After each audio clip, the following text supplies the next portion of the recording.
Podemos confirmar que el verano se acerca peligrosamente. Desde hace unos días los termómetros se han disparado y como resultado los lugares turísticos comienzan a colgar ese cartel de no hay billetes. Los medios de comunicación informan ya que a estas alturas no es fácil conseguir alojamiento en prácticamente ningún destino vacacional. No solamente porque los precios también han subido, dado que estamos ya en temporada alta, sino por la alta ocupación.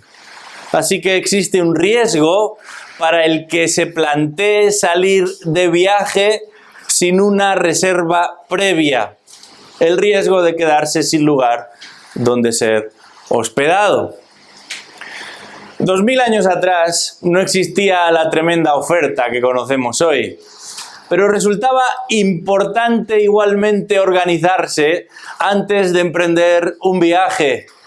Estamos estudiando el Evangelio de Mateo y los discípulos están a punto de emprender un viaje, de ser enviados, pero Jesús les advierte de que no les será tan sencillo encontrar un lugar en el que hospedarse.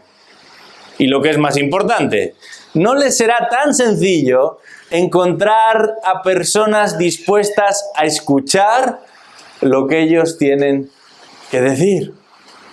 Os invito a abrir vuestras Biblias al Evangelio de Mateo, capítulo 10, versículos del 11 al 15. Mateo, capítulo 10, versículos del 11 al 15, porque en este texto se nos adelantan cuáles serán los dos posibles recibimientos, las dos posibles acogidas que van a experimentar los portadores del Evangelio del Reino. Una acogida de respeto, por un lado, o una acogida de resistencia, por otro lado. Mateo capítulo 10, versículos del 11 al 15, y si los ventiladores no nos lo impiden, vamos a intentar leer estos versículos. Dice así la palabra de Dios. Y en cualquier ciudad o aldea donde entréis, averiguad quién es digno en ella, y quedaos allí hasta que os marchéis. Al entrar en la casa, dadle vuestro saludo de paz. Y si la casa es digna, que vuestro saludo de paz venga sobre ella. Pero si no es digna, que vuestro saludo de paz se vuelva a vosotros. Y cualquiera que no reciba ni oiga vuestras palabras, al salir de esa casa o de esa ciudad, sacudid el polvo de vuestros pies.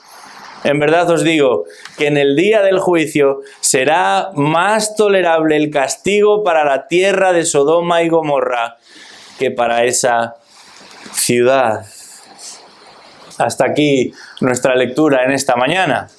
Avanzamos con paso firme en este capítulo 10 del Evangelio de Mateo y seguimos hablando de misión. La misión que Jesús encarga a sus discípulos. Hemos visto ya cómo es esa preparación para la misión, quiénes son los candidatos para la misión, en qué consiste la misión y cuál es la provisión, cuáles son los recursos necesarios para llevar a cabo la misión. Y ahora Jesús insiste en seguir instruyendo a ese grupo selecto de discípulos que Él mismo ha escogido, a sus apóstoles con mayúsculas. Concretamente, seguir instruyéndoles acerca de cómo han de responder a las reacciones a la misión que Dios, por medio de su Hijo, les ha encomendado. Y qué bendición, pensemos esto por un momento, es para una congregación naciente como es la nuestra, el poder estar expuesto a estas verdades. Toda la Escritura es útil, toda la Escritura es inspirada por Dios, es la palabra de Dios y siempre nos hace bien. Pero particularmente en este momento fundacional, en este tiempo inaugural en el que sentamos las bases de lo que Dios espera de sus hijos, estudiar este Evangelio de Mateo es un privilegio. Y es que resulta vital para todos nosotros el prestar atención a estos énfasis particulares con los que Jesús instruye a sus discípulos antes de enviarlos a la misión. Resulta esencial para todos nosotros entender, pero también emular estos énfasis particulares con los que Jesús instruye a sus discípulos para la misión. Y el texto que tenemos delante en esta mañana realmente es muy fácil de bosquejar. A pesar de que contiene varias referencias a costumbres y a gestos típicamente judíos, a lo mejor un poco distintos a los nuestros, pero las instrucciones de Jesús son muy escuetas, son muy simples, nada complicadas. Ante una recepción amistosa, versículo 11, debían permanecer. Y ante un rechazo amargo, versículos del 12 al 14, debían partir. Y como resultado, versículo 15, experimentarían un juicio. No hay duda de que se trata de instrucciones específicas, muy bien delimitadas, pero también vinculantes. Es decir, instrucciones que debían ser obedecidas. Este es el propósito final de toda instrucción, la obediencia. Y lo sabemos porque en el texto original, en apenas 5 versículos, nos encontramos con 6 verbos en modo imperativo. Y es precisamente por medio de este modo imperativo que la acción con la que el hablante está hablando o refiriéndose tiene un valor de mandato. Pero no solamente por los verbos, sino por la manera en la que Jesús se va a dirigir a sus discípulos, entendemos ese marco de acción, ese proceder que ha de caracterizar a sus enviados. Concretamente, en lo relativo a cómo deben relacionarse con aquellos a los que se dirigen con el Evangelio. Pero fijemos nuestra atención en el primer escenario en el que los discípulos se van a encontrar, al que los discípulos se van a enfrentar. Y no es otro que el de una recepción amable. Una recepción amable. Versículo 11, vamos a leerlo una vez más.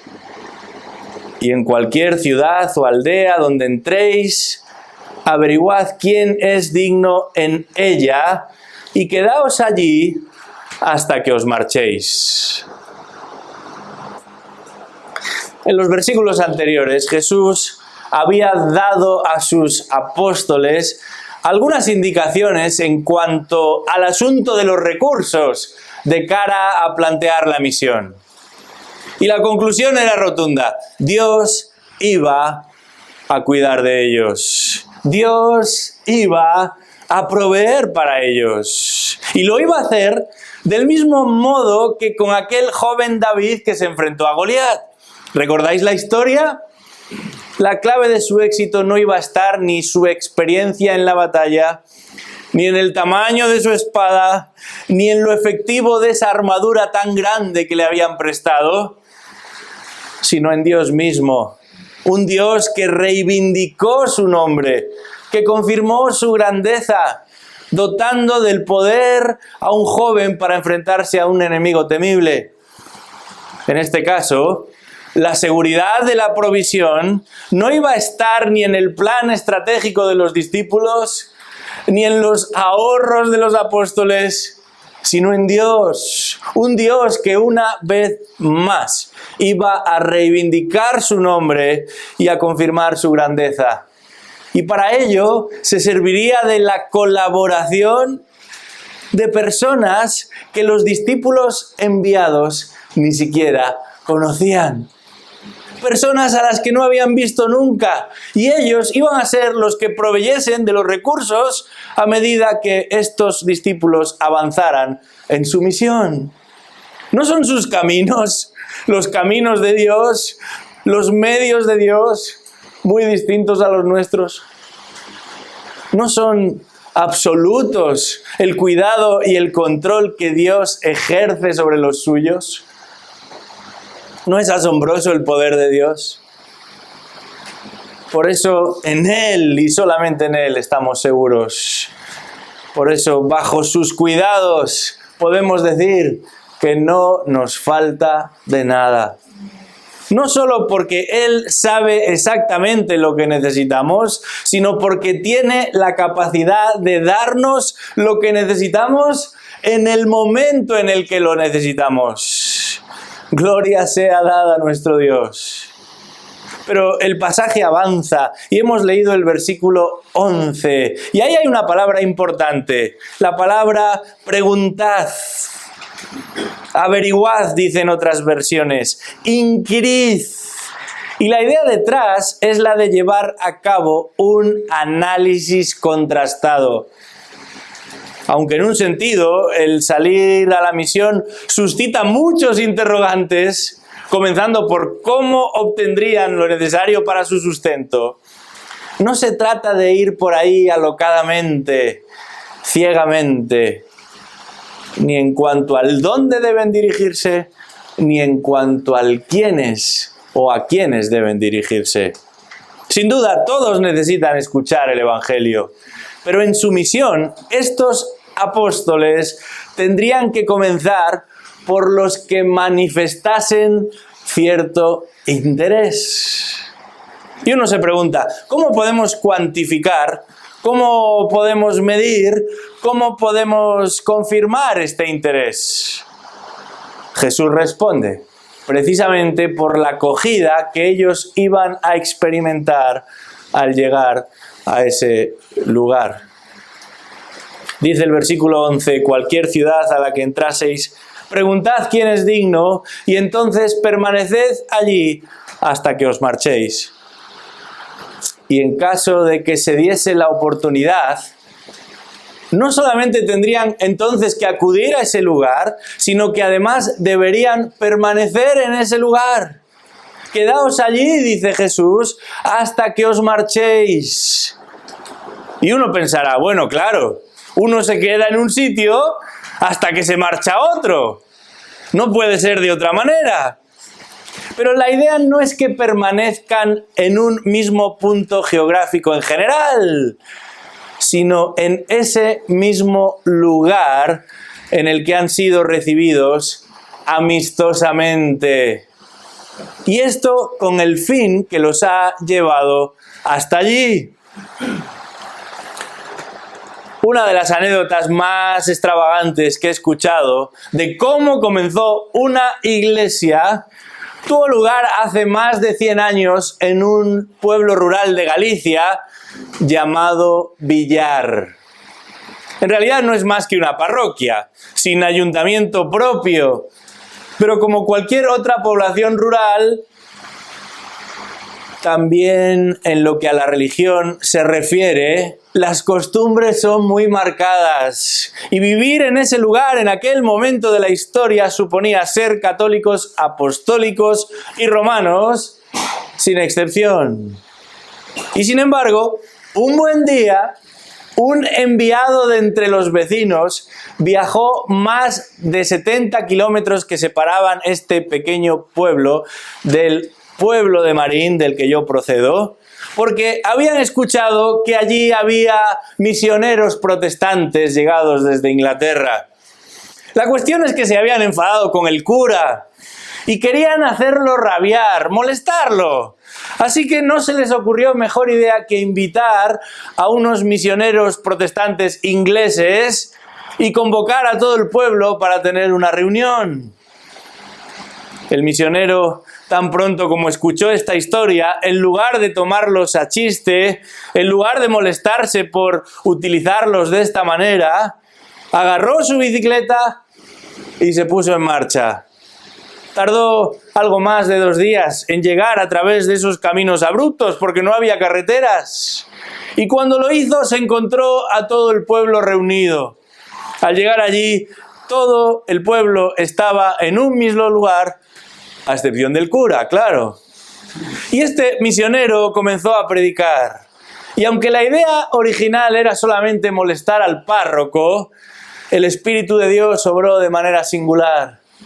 Y no pocos se convirtieron en aquel día. En pocas semanas, una iglesia nueva se estaba formando en aquella pequeña parroquia. Y más de 100 años después, todavía se mantiene encendida allí la llama del Evangelio, con una iglesia y un testimonio aún vivo. Qué llamativo es esto de la oportunidad y la puerta abierta para el Evangelio. El apóstol Pablo utiliza esta curiosa expresión en varias de sus cartas para describir una situación similar a la que se nos describe aquí en el texto en Mateo. En el capítulo 16 de Primera de Corintios, Pablo dice: iré a vosotros cuando haya pasado por Macedonia, pues voy a pasar por Macedonia, y tal vez me quede con vosotros, o aún pase allí el invierno, para que me encaminéis a donde haya de ir. Pues no deseo veros ahora solo de paso, porque espero permanecer con vosotros por algún tiempo, si el Señor me lo permite. Ese es su deseo, pero prestad atención a lo que sucede. Pablo dice: pero me quedaré en Éfeso hasta Pentecostés, porque se me ha abierto una puerta grande para el servicio eficaz. Algo parecido relata en su segunda epístola también a los Corintios, cuando les dice: llegué a Troas para predicar el Evangelio de Cristo y se me abrió una puerta en el Señor.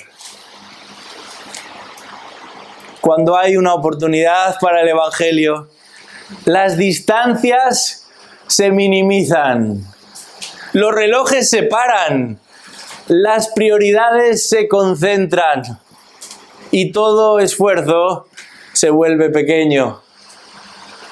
Cuando el brazo de Dios se ha extendido para salvar, bien haremos en perseverar y en insistir, como aquel Aarón y aquel Hur que ayudaban a Moisés a sujetar sus brazos, y mientras lo hacían el pueblo prevalecía y avanzaba sobre las huestes enemigas. Nosotros también habremos de insistir y de perseverar, no con armas de combate, sino con el Evangelio del reino de los cielos. Esto es de lo que está hablando Jesús. Cuando lleguéis a un lugar y os reciban, permaneced allí hasta que os marchéis. Quiera Dios que esto suceda en medio de nosotros. Que Él permita que haya mucha recepción amistosa en medio de nosotros. Comenzando por este mismo lugar, por los que nos acompañáis en el día de hoy y todavía no sois del Señor. Y continuando por esta ciudad, una ciudad en la que viven millones de personas, religiosas o no, con inquietudes espirituales o no, pero que un día, lo sepan o no, tendrán que comparecer ante el autor de la vida. Hermanos, que nadie nos confunda aquí, que nadie nos distraiga, que nadie venga con otro plan o propósito distinto al que Jesús encomienda a sus apóstoles. Trabajaremos unánimes, nos esforzaremos juntos, pero también gozosos en la tarea que el Señor nos ha encomendado. Porque la mies es mucha, dice Jesús, y los obreros son pocos, porque particularmente en esta era no hay mayor ni mejor tarea en la que la Iglesia de Cristo pueda embarcarse que en la proclamación del Evangelio, comenzando por todos aquellos que están dispuestos a escuchar. Si ese es el caso, del modo que aquellos embajadores del reino de los cielos que Jesús estaba a punto de enviar, nosotros habremos de insistir también. Nosotros habremos de perseverar también. Y entonces, haciéndolo, estaremos derramando nuestros corazones delante de Dios. Y también orando para que Él produzca fruto y este fruto permanezca. Para eso estamos aquí. Este es el propósito que nos ha reunido en un mismo lugar. Y qué bendición poder ser parte de esto. No hay tarea más gloriosa, ni más hermosa, ni más urgente para la Iglesia de Cristo que la de proclamar el Evangelio. Y para eso estamos aquí. Y cuando una puerta se abre, no nos marchamos hasta que ésta no se haya cerrado de nuevo. Pero el texto nos plantea un segundo escenario. No como una posibilidad, sino como un anticipo de lo que los apóstoles realmente tendrán que enfrentar. Hemos hablado de una recepción amable, pero en segundo lugar Jesús va a presentarles este segundo escenario, que no es otro que el de un rechazo amargo. Versículos del 12 al 15. Un rechazo amargo. Vamos a leer de nuevo este texto. Dice, al entrar en la casa, dadle vuestro saludo de paz. Versículo 12. Y si la casa es digna, que vuestro saludo de paz venga sobre ella. Pero si no es digna, que vuestro saludo de paz se vuelva a vosotros. Y cualquiera que no os reciba, ni oiga vuestras palabras, al salir de esa casa o de esa ciudad, sacudid el polvo de vuestros pies. En verdad os digo que en el día del juicio será más tolerable el castigo para la tierra de Sodoma y Gomorra que para esa ciudad. Un rechazo amargo. En las semanas anteriores hemos estado hablando de candidatos y de procesos de selección para la misión, de preparación y de preparativos para la misión. Pero ahora Jesús se va a adentrar en el terreno de lo real. Esto ya no es un simulacro. No es un experimento con ratones como tantos otros.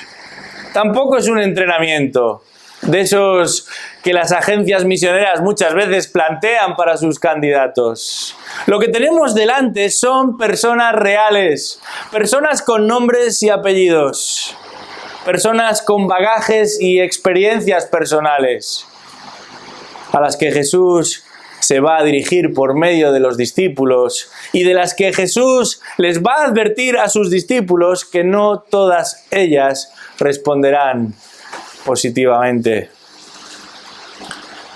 Cuenta la historia que un joven estudiante llamado Jean Galván, más conocido como Juan Calvino, pasaba por la ciudad de Ginebra de camino a Estrasburgo en el año 1536.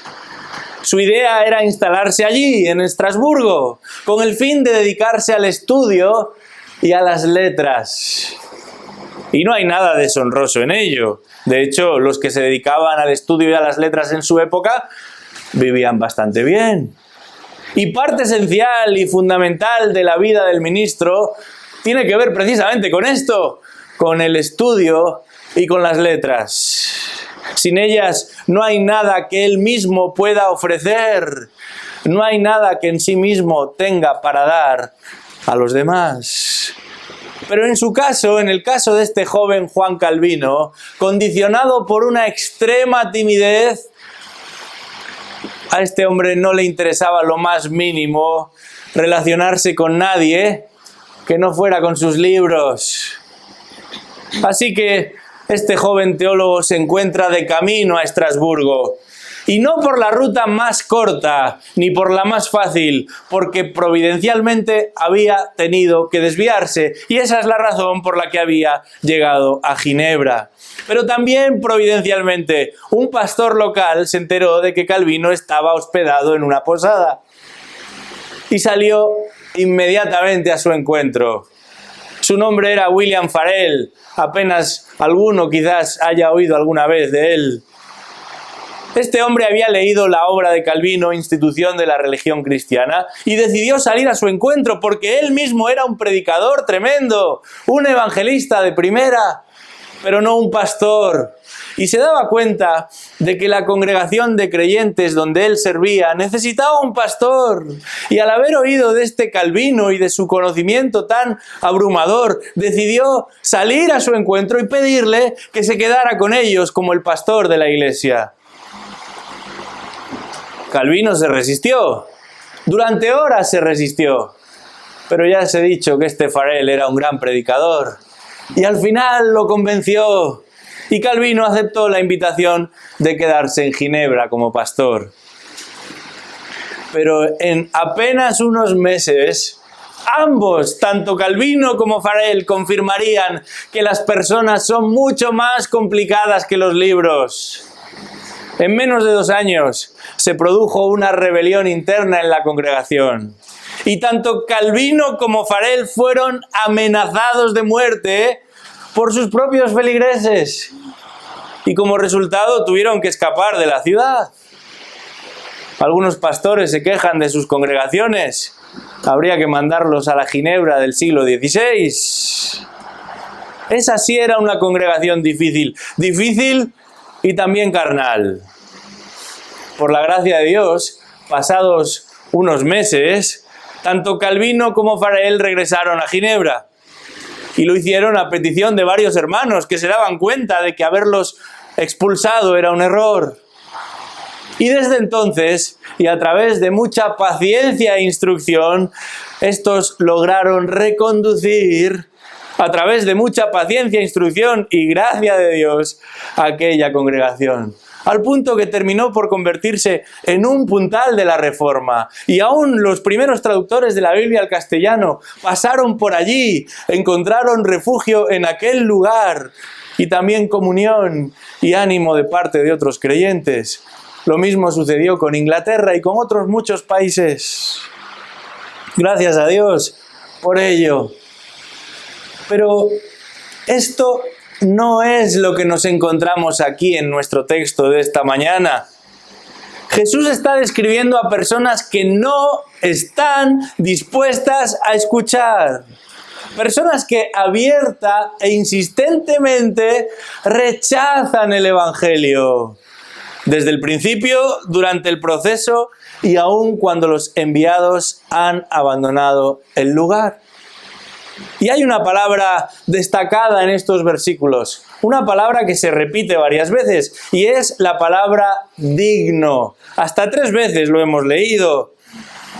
Y parece que es precisamente esta cuestión, la de la dignidad o la de la falta de dignidad, la que determina ante quiénes han de presentarse los apóstoles, ante quiénes han de dirigirse los apóstoles.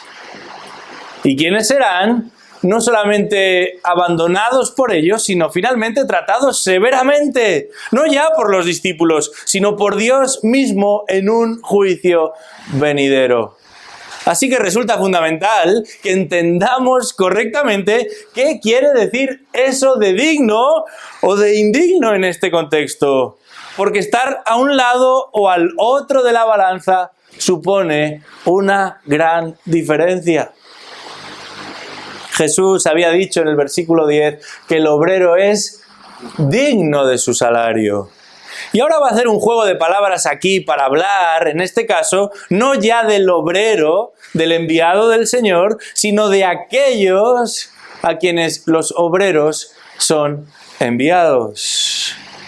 Y veíamos la vez pasada que en el versículo 10 la palabra digno no se refiere tanto al decoro o a la decencia del siervo de Dios. Esto se le sobreentiende, como sucedía con aquellos que habían hecho el servicio militar. Había en su ficha de graduación una casilla que decía honor, y si no había habido batalla entre medias ponía se le supone. Bueno, lo mismo sucede con el obrero del Señor. Ese decoro, esa dignidad, se le supone aún antes de salir al campo de misión. Pero en aquel caso, en el versículo 10, esta palabra digno apuntaba a esa justa proporción que ha de existir entre el obrero y su sostén, entre el que sirve y su derecho a recibir sostén. Pero ahora Jesús dice eso de si la casa es digna, versículo 13, o si no es digna, y no se refiere a si una casa es más o menos lujosa o más o menos cómoda para que estos enviados lleguen, sino a si es el lugar apropiado para llevar a cabo la tarea encomendada o no. Y eso va a depender de si los anfitriones están dispuestos a recibirles o no. Si están abiertos a recibirles o no. Además de esa palabra digno que leemos en los versículos 13 y 14, hay otra expresión que se repite varias veces en estos versículos y las versiones de la Biblia en castellano lo traducen como saludo de paz. Saludo de paz. Cuando nos cruzamos con alguien conocido por la calle, normalmente nos saludamos. Aun cuando nos cruzamos con un desconocido en un punto en el que no hay muchas más personas, normalmente nos saludamos. Pero este tipo de saludo del que habla Jesús es la forma en la que los judíos confirmaban su buena voluntad para con el prójimo. Era mucho más que un hola, ¿cómo estás? Se trataba de una bendición específica en la que se demostraba la cordialidad, la sintonía, el buen espíritu y el buen deseo. Y en este caso, dice Jesús, está claro que no existe esa cordialidad. No existe esa sintonía, no existe esa buena voluntad.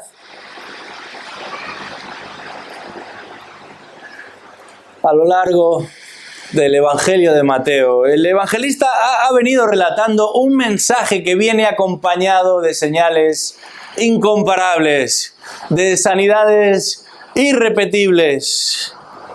Porque lo que está detrás es el proyecto majestuoso del Dios de los cielos. El reino de los cielos se ha acercado, dice el Evangelio, y lo ha hecho en la persona de su legítimo rey. Y es por medio de este rey que los hijos de Israel tendrían acceso a las bendiciones de este reino. Y pensar en un reino y en un rey como los descritos por Mateo no podría resultar más atractivo, más sugerente, más evocador, en particular para un pueblo como aquel, un pueblo oprimido. En ese momento, y por muchas generaciones, los judíos han venido siendo siervos, súbditos en manos de hombres. Hombres arbitrarios, hombres egoístas, que dominan su territorio, que lo oprimen y lo reprimen, que abusan de sus gentes y lo hacen solamente y exclusivamente tratando de obtener algo de parte de ellos. Lo hacen sin piedad, lo hacen sin concesiones. Y esos a los que los discípulos de Jesús se dirigen viven continuamente a expensas de las decisiones caprichosas de un imperio que no es el suyo, de las decisiones egoístas de gobernantes crueles, idólatras, mentirosos, tramposos. Así sobreviven, incapaces de verse libres de las injerencias externas o aún de sus propias contradicciones como nación.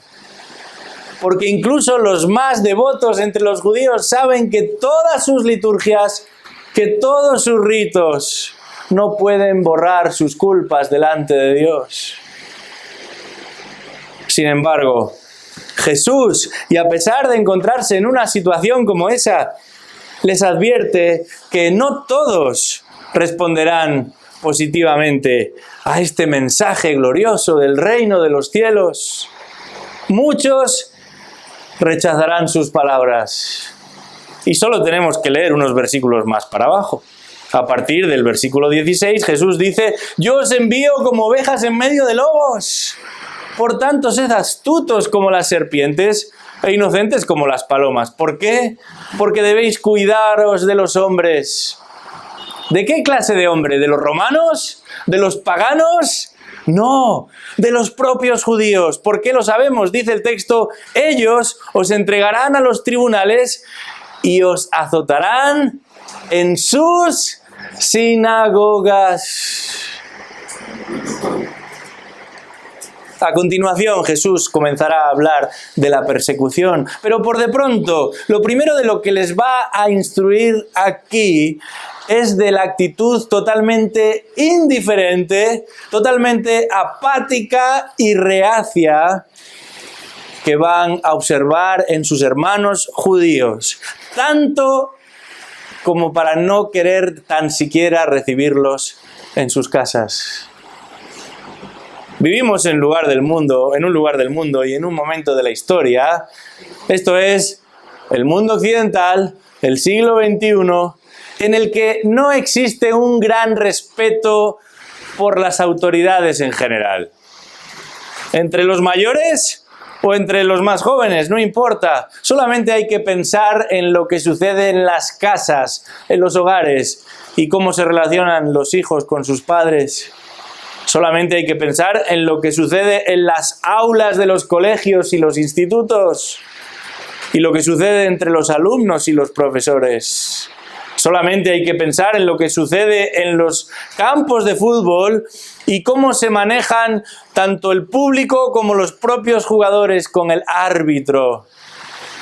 Esto es algo generalizado. De las calles al Parlamento, los insultos y desprecios por los que ostentan algún tipo de autoridad son comunes en todos los ámbitos. Aún en las iglesias cristianas. Muchos han importado esta misma manera de conducirse que observan a su alrededor y todo parecen ser sonrisas y buenos deseos hasta que el pastor o los ancianos hacen algo distinto a lo que ellos piensan o a lo que a ellos les gustaría. Entonces rápidamente reaccionan y se revolucionan y como vemos que sucedió con Calvino, lo más seguro en algunos casos es salir corriendo de aquel lugar. Pero aquí, en nuestro texto, estamos hablando no de un grupo establecido, ni una comunidad en la que hay un grupo bien definido de personas que conviven, donde todo el mundo se conoce. Lo que este texto nos presenta es un desplante, un rechazo a la llegada de un grupo de emisarios que traen un mensaje importante. Y responder de esta manera en aquella cultura y en aquella época es una gran falta de respeto. Pero además, toda una declaración de intenciones. Porque el respeto y la hospitalidad en aquella cultura judía hubiera sido razón suficiente como para recibir a estos enviados. Sin embargo, Jesús aquí no está hablando simplemente de costumbres y de tradiciones locales. No se trata si a los que vayan a predicar son buenos representantes de la cultura semítica o no. La cuestión que Jesús pone de manifiesto es que la atención debida para con estos apóstoles, para con estos enviados, no viene dada por quiénes son ellos. Si son pescadores o recaudadores de impuestos o gente más o menos normal. Aun cuando hubieran sido eminentes doctores o destacados científicos, no hubiera cambiado nada. Porque no se trata de recibir o rechazar a aquellos hombres, sino a aquel a quienes estos hombres representan. Recibirles a ellos supone recibir a Cristo también. Rechazarles a ellos supone rechazar a Cristo también, porque ellos son emisarios del Rey. Esta semana se hacía viral en España un vídeo de una chica que preguntaba lo siguiente: ¿qué pasaría si hoy regresase Jesús a este mundo y se presentase en tu casa?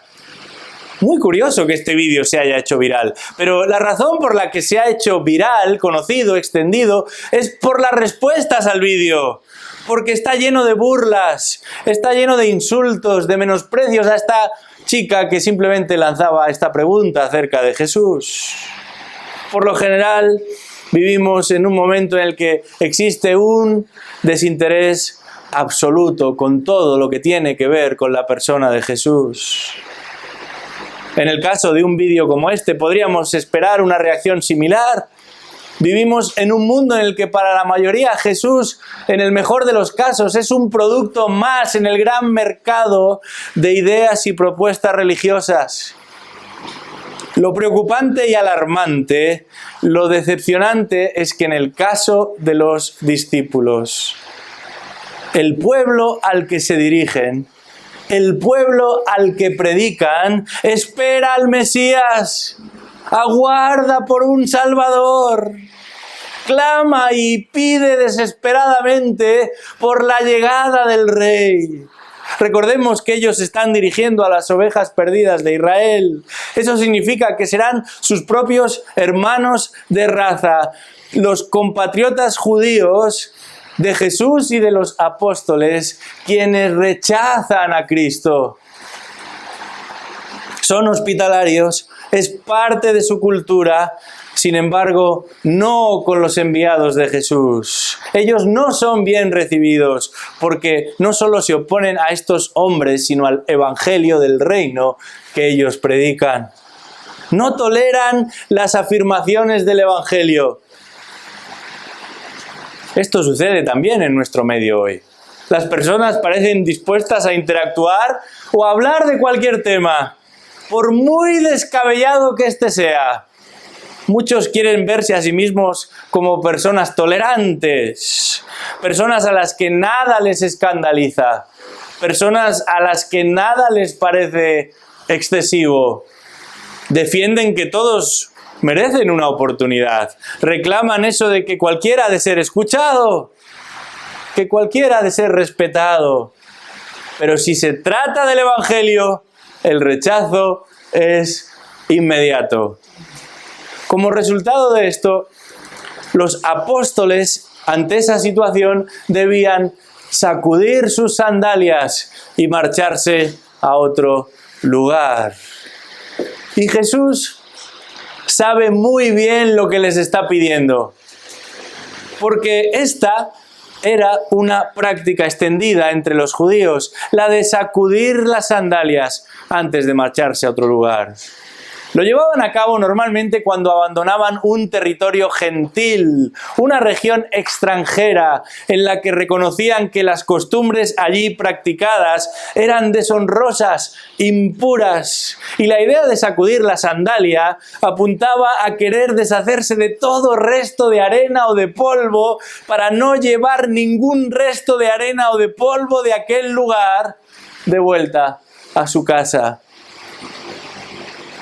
Sin embargo, dice el texto, ahora serán esos judíos que rechazan el Evangelio los que vendrían a ser considerados tan impuros, tan indignos, tan inmundos como aquellos gentiles que no guardan sus rituales.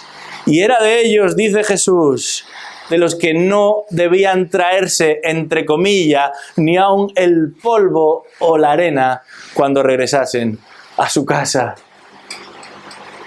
En el capítulo 13 del libro de Hechos, Pablo llevó a cabo exactamente esta misma representación, en aquella ocasión a su paso por Antioquía de Pisidia. Y curiosamente no reacciona de esta manera ante los abusos entre los gentiles, entre los paganos, entre los idólatras, sino también tras haber compartido un tiempo con los judíos de aquella ciudad. Pero volviendo a nuestro texto, esto que está sucediendo aquí no es poca cosa. Porque por medio de este gesto quedaban completamente retratados, no por un cualquiera, sino por el justo Hijo de Dios. Pero algo peor que este señalamiento se cernía sobre ellos, porque en el versículo 15 se advierte de un gran juicio y se le compara a uno que ya tuvo lugar, y no precisamente un juicio cualquiera. Si en la Biblia hay un castigo ejemplarizante, es el de Sodoma y Gomorra. Sodoma y Gomorra representan lo peor de la tierra. Y aún en la sociedad secularizada en la que vivimos, las personas saben cuando se habla de Sodoma y Gomorra que nos referimos a algo verdaderamente atroz. Y Jesús, que comienza su afirmación con un amén, dice ahí, en verdad, de cierto os digo que en el día del juicio será más tolerable el castigo para la tierra de Sodoma y Gomorra que para esa tierra. Jesús comienza con un amén, con un de cierto os digo, lo cual apunta a la gravedad de lo que está a punto de decir. Y confirma que ese juicio demoledor y ejemplarizante sobre Sodoma y Gomorra, de las que no quedó absolutamente nada, ha de ser considerado más llevadero, más digerible, más tolerable que el que rechaza o que el que espera a los que rechazan a este evangelio del reino de los cielos. ¿Por qué? Porque su pecado es aún más grave que el de Sodoma y Gomorra. Eso es lo que está diciendo Jesús. Imaginaos la cara de todos aquellos judíos. Aún para muchos hoy puede resultar bastante extrema esta afirmación. En una época en la que se aboga por la libertad de elegir absolutamente todo, hasta si uno quiere ser un hombre o una mujer o un pájaro carpintero, ¿cómo no va a poder elegir si quiere recibir a Cristo y a sus enviados o no? Hay un gran problema con este planteamiento. No solamente están rechazando al único medio posible de salvación, Jesucristo, lo cual es una terrible necedad, sino que están rechazando al Creador y Señor de todo lo creado, a Cristo Jesús mismo. No nos olvidemos en ningún momento de quiénes son a los que Jesús se refiere aquí. Son judíos. Y si pensamos en aquellos judíos sobre los que Jesús está hablando aquí, nos damos cuenta de que también están rechazando al Dios de sus padres. Pero no solamente eso, están rechazando su propia historia, su propia naturaleza, sus propias expectativas como pueblo. Porque en realidad, desde el mismo momento en el que el pueblo judío viene a existencia, lo hace con una promesa debajo del brazo. La de una simiente, la de una descendencia regia, que un día establecería la paz definitiva que todo ser humano necesita. Y que un día, por medio de ella, se establecería también un reino con el centro de mandos en Sión, desde el cual todo el mundo sería bendecido. Jesús expresó dónde estaba exactamente el problema de estos judíos cuando dijo: a los suyos vino, pero los suyos no lo recibieron. Y como consecuencia de esto añadió: no queréis venir a mí para que tengáis vida. No por una falta de misericordia de parte de Dios, no por una falta de compasión por parte del Hijo de Dios, no por una falta de diligencia por parte de los enviados de Dios, sino por su propia rebeldía, por su propio orgullo. Han visto y han oído, han tocado y han gustado, pero no solamente no quieren, sino que activamente se oponen a Cristo. Al punto que, como diría Pedro años después, uno de estos enviados, estos mismos terminarían matando al autor de la vida. En esta mañana, esta historia debería alertarnos acerca de la seriedad del Evangelio. Dice la Escritura que Jesucristo es el Salvador del mundo, porque es el único Salvador que este mundo ha conocido. Dios hecho hombre, habitó entre los hombres, vino a este mundo a vivir la vida que tú y yo no podíamos vivir, perfecta y pura delante de un Dios 3 veces santo. Pero vino a este mundo a morir, la muerte que tú y yo merecíamos morir, porque todos somos pecadores. Y aunque Él no conoció pecado alguno, fue hecho por nosotros pecado, para que nosotros fuéramos hechos justicia de Dios en Él, para que todos aquellos que se arrepienten de su condición delante de Dios, creyendo en la persona y en la obra de Cristo, puedan ser librados de esta ira venidera de la que nos habla el texto. ¡Qué evangelio tan precioso y tan maravilloso! Y sin embargo, se nos habla aquí de un grupo que lo rechazó amargamente. Y para esos que rechazan a este Jesús, no queda otra cosa, como señala el libro de los Hebreos, que una terrible expectativa del juicio y del fuego ardiente que devorará a los enemigos de Dios. Porque como el doctor Carballosa ha indicado, quien rechaza la luz, lo único que le queda son las tinieblas. Que el Señor no permita que nadie abandone este lugar sin haber meditado seriamente acerca de la condición de su alma. Porque quien rechaza la luz, lo único que le quedan son las tinieblas. Comenzábamos hablando de lo cerca que está el verano. Puedo dar fe de lo cerca que está el verano.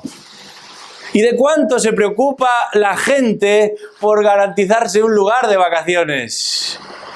Tanto que con muchos meses de antelación reservan y buscan y pretenden ese lugar. Te ruego en esta mañana a no irte de este lugar sin tener la certeza de dónde pasarás no simplemente las vacaciones de este verano, sino la eternidad. Vamos a orar. Señor y Padre Celestial, en este día te damos gracias por tu palabra, porque en ella has desplegado con total brillantez a la figura de tu Hijo. Y es por medio del Hijo de Dios que conocemos al único Dios verdadero. Te damos las gracias por sus instrucciones y por cómo encaminó a estos discípulos a un pueblo que por la sola gracia de Dios recibió el Evangelio y tristemente muchos lo rechazaron.